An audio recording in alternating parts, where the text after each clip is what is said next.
Okay, YouTube, I am going to make a video that goes over my 2003 Pleasure Way Excel RD. It is a 2003.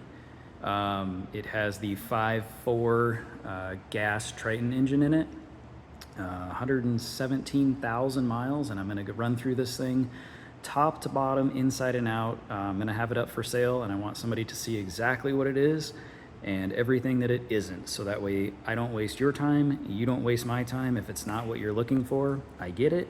If it is, that's awesome.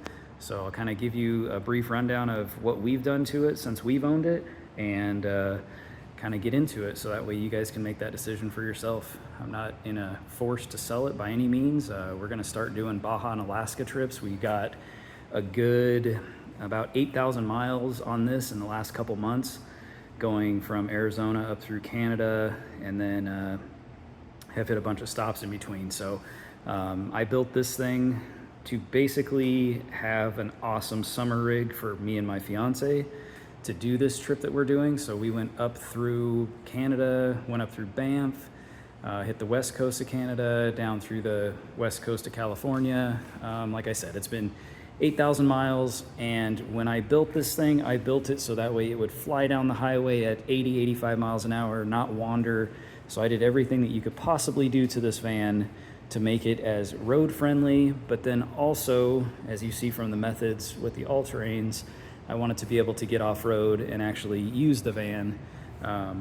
These Pleasure Ways are nice because they're not the Chevy chassis, obviously. The Chevy road treks and stuff, they sit a lot lower, which makes it hard to hit dirt roads and stuff like that. And a lot of the stuff that we did, we would take it down some dirt roads, fire roads, nothing obviously aggressive at all, but just being capable to use it was a bonus. So I'll get into it and kind of go over what I've done.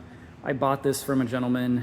He lived in Southern California. This thing has never been on the East Coast. It doesn't have rust, it doesn't have rot.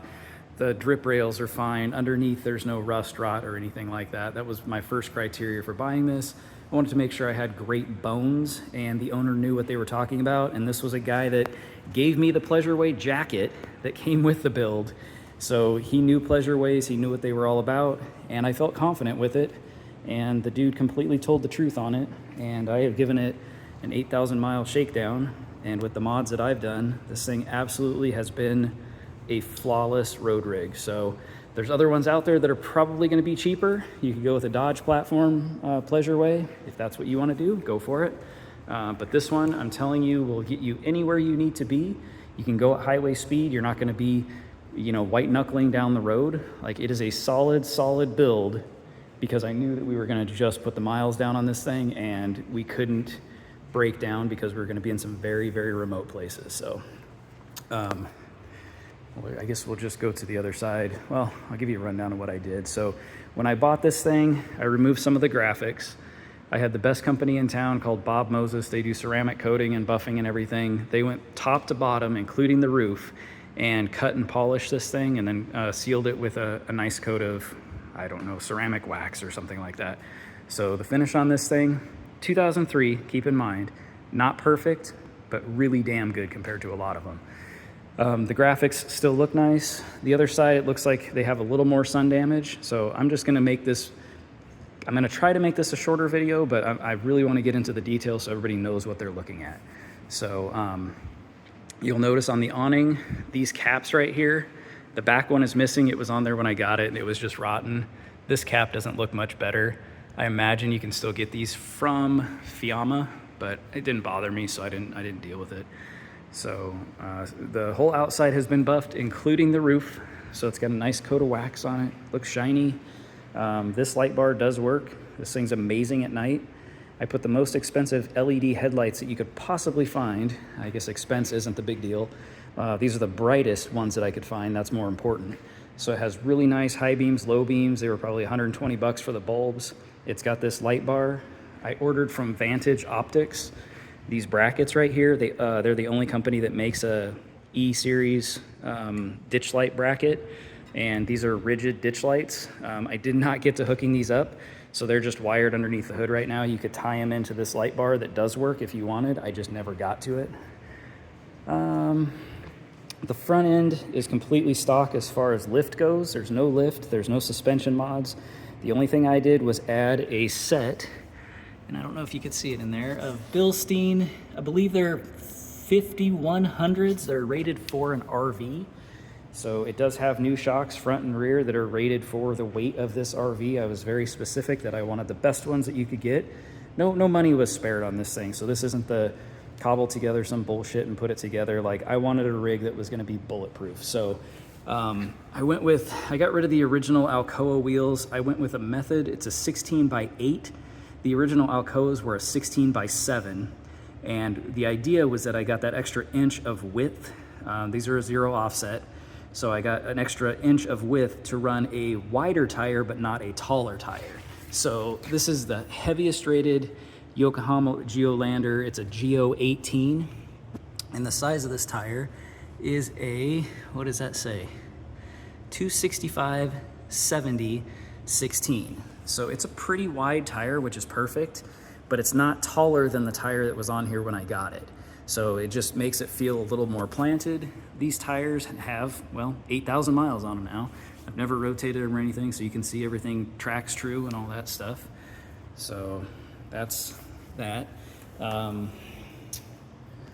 else going around? I'll open these compartments. It has a, well, maybe I won't open them because it's pretty basic for these things. It's got a 2800 Onan generator. On this side is just all your propane connection, freshwater connection, gray water drain. You have all your holding tanks, and there's where your holding tanks come out. That's your black water pull.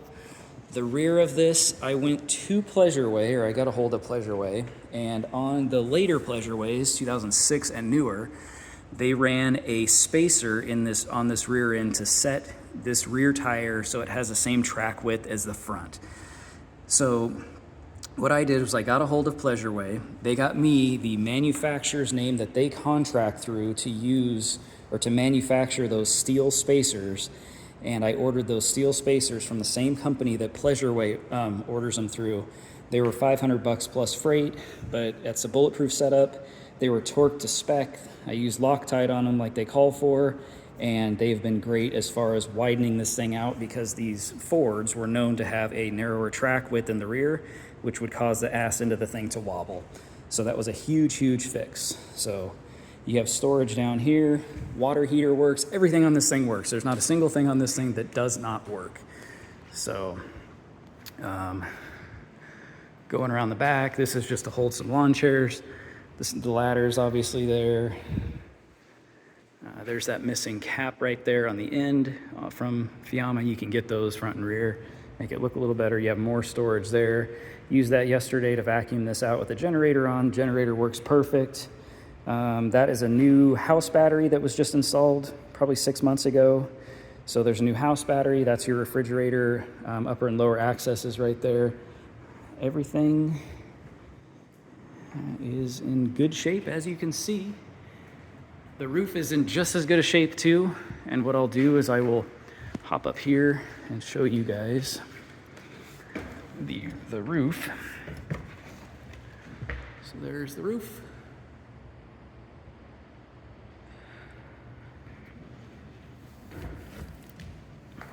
All right. So what I'm gonna do is I'm gonna actually make a 2-part video because my phone is running out of storage. And you know what? I'll see if it'll go. So let's crack into this thing. So hop on the inside. You can see your typical Econoline. I had all the windows tinted. This is going to be like a medium dark. I forget what the percentage is. I had a limo tint strip put there to cut down on glare. Same thing there. That's limo, and there's a screen that was built for that. So you can see the seats aren't broken down. You got floor mats. You got your this turns on your light bar. It's got a towing brake controller. I've never used it, I've never towed. You have a air compressor, and you have independent airbags left and right in the rear, which kind of comes in handy. If you're on a slope, you can dump one and fill the other, or just driving down the road. That's what I keep it at. It's usually at about, I don't know, 50 or 60.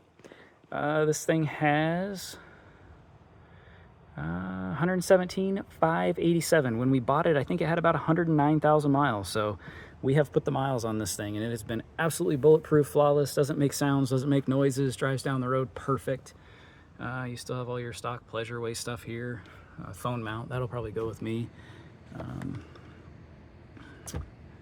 So you have your pull curtain that goes around here for privacy. I also have a set of shades that go in here and there, so that way when you camp you can have all the privacy that you need.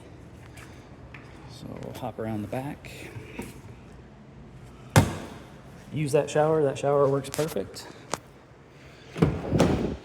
So going around the back, this thing does have, and we put a mattress here. This is the rear, I guess they call it a rear bench. I don't know what Pleasureway calls it, but this actually folds up into a couch. So we have never run it as a couch. We have always had this cushion here, and me and my fiance sleep here. I'm 5'11", she's 5'10". We have plenty of room to move around and stuff like that. So under here, this is a power couch. The power couch works perfectly like it should. We just have a mattress on top of it. So here's all your stuff. Nothing was removed, nothing was changed. This is just a shower platform, so when we take the outside shower, we can stand on this and not get our feet dirty. So here's a picture of the rear doors. I'll hop up front here and see this. Like I said, nothing different. You got a dash mat. Both of these swivel. You just scoot them forward, swivel them. It's kind of nice. It opens the whole thing up. All the seats are in good shape. Your rear access door. This is a screen that was made. It's just stuck on there with two-sided tape, so that way if you get somewhere with bugs, you can pop this window open, have the max air fan on, and you'll get some airflow. I mean, all these windows open too.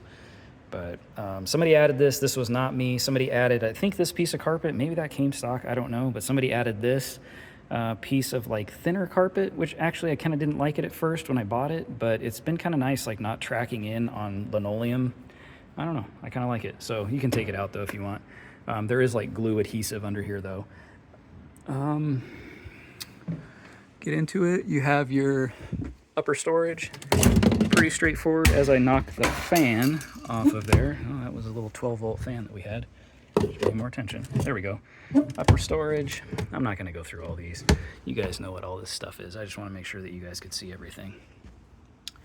So generator. So fires up. It's got 164 hours on it. All this stuff works like it should. Water pump works like it should. Water heater works like it should. I'm going to turn that off because I'm inside. You got your monoxide detector, all that stuff. I did rig up a little thermometer here. There's a unit placed under the van, so it kind of gives you some outside temperature and inside temperature since these don't have that piece up there that shows you. Going into here, you got your upper cabinet storage. You got your sink. Everything's in good shape with the sink. Everything works like it should. The faucet works like it should. This refrigerator works perfect. It works, I think, on propane or electric plugged in or 12 volt for a small period of time because there's no solar. So pretty basic, straightforward. This stove works like it should. These little burners rattle. That's why there's this little piece here. So when you're driving down the road, this is my little sound buffer. But this works like it should. Got some stainless stuff here that came on it. Pretty big size pantry that a lot of these didn't have because a lot of them came with a seat here or a bed here and a bed here. So this one's a little bit different configuration. So you got your overhead storage, AC cranks, whether it's plugged into shore power or the generator, it works perfect and it blows ice cold. You just got upper storage. You got a TV compartment. This thing originally, I would imagine, came with a tube TV and somebody changed it. So now it's got a flat screen TV. So there's that. You have all your storage behind it, all your plugs. That's kind of handy when you're sleeping. We plug a phone charger in there and we can charge our phone. So there's all that stuff. And then this just locks it into place. So here's your power units for your sofa. They work like they should. You got your power fan with the thermometer that you can adjust so that way it runs at night and then it'll turn off when it cools off. Your wet bath that has a shower in it. Everything works like it should in here. There's the toilet. This is just rigged up to the hose spigot here, or the sink spigot. I don't know if that's how it's supposed to be, but that's how it was when we got it. And that's how we use it, because we never use this as a bathroom sink because it's tiny. So there's that. I'll turn these lights off. All the lights have been changed to LEDs too, so you can leave them on and not have to worry about killing your battery. And then there's your storage. Microwave came in this thing. We have the unit here that sits in here. It's in there. There's a glass top with a little rotating thing. We don't travel with it in there because it likes to rattle around, but that's the unit that came in it, and it works fine. So now we will jump up here, and I'll fire the van up real quick.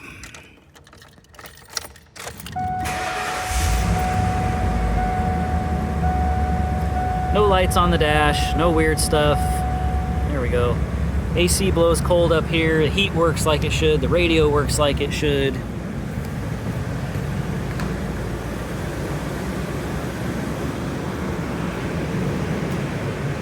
I'll pop the hood so you guys can hear everything.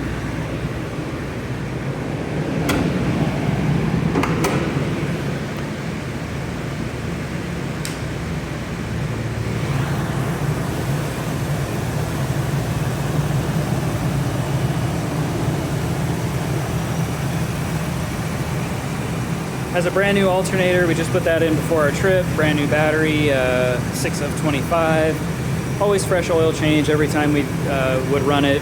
About 3,000-4,000 miles, we changed the oil, full synthetic. Didn't cheap out on any of that stuff. It is right here. You can see the group series or whatever they call it. Not group series, but it is a 5.4 liter. So there's that.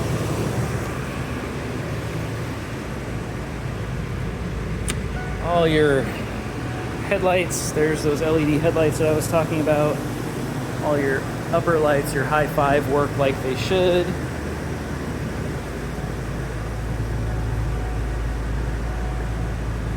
Tail lights, license plate light, upper lights.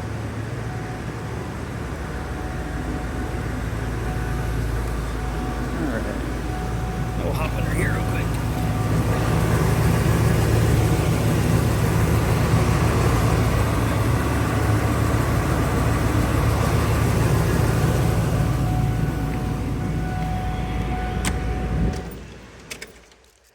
All right, guys, so I think that pretty much shows the inside, outside, underneath, on top of, running, everything anybody would kind of want to see. I will say, keep in mind, this thing, 117,000 miles, this thing has been a bulletproof rig, and I don't care if I sell it or not, honestly. Like, it's a great rig. We just need to build a four-wheel drive one because we're going to hit Baja and Alaska. So if I had the ability and the money to actually make this one four-wheel drive, it's awesome. But I'm not going to dump another 20 grand into this thing. So we're probably going to build a standard E350 with a pop top and do a Dana 60 swap on it. So something a little more streamlined. So, yep. So if you have any other questions on it, let me know. You guys have kind of seen what it's all about. If I missed anything, I'll take another video for you. I have a clean title in my name. It's registered in my name. It's insured in my name. It's in Arizona, Lake Havasu City. I will not ship this thing, or I will meet with a shipper. If you guys have somebody that's going to ship it after I've been funded, I can bring the van to them locally in town if you guys need it shipped. I've done that before with vehicles, but like I said, I'm running out of storage. I got to go. Any questions, leave it in the comments, and it's going to be up for sale soon. Thank you.